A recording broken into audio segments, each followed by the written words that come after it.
नमस्ते। हम रंभा सिंह भोजपुरी संगनी चैनल में आप सबके हार्दिक स्वागत बा। आज हम कन्यादान गीत लेके आइल बानी।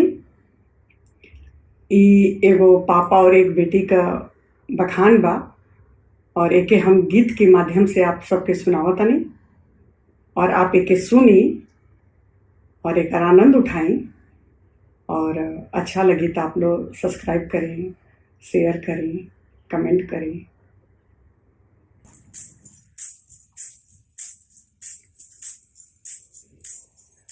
कापेला कुसवा हो कापेला कलसवा, कापेला कुल परिवार, कापेला कुल परिवार।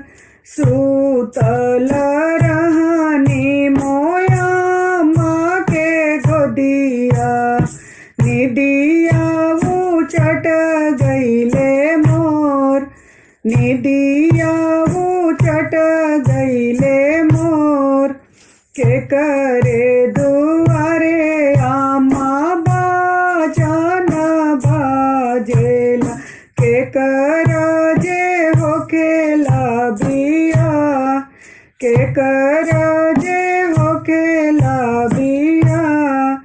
आपन बेटी लेके रोवेले कामन पापा, कैसे करब बेटी दान, कैसे करब बेटी दान। आंगन बैठी बेटी पापा से अरज करे, सुना पापा अरज हमार, सुना पापा अरज हमार।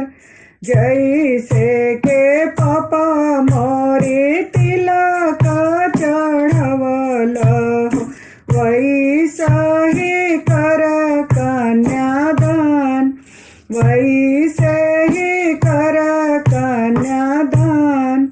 जैसे के भैया मोरी लौवा में रहिहान, वैसे के कर कन्यादान, वैसे के कर कन्यादान। जैसे के भैया मोरी पनिया गिरई हैं, वैसे के करी कन्यादान, वैसे के पापा बेटी दान, वैसे करी पापा दान।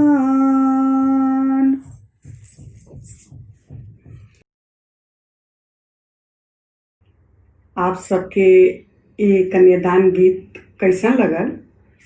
अगर नीक लगल तो आप लोग शेयर जरूर करें। धन्यवाद।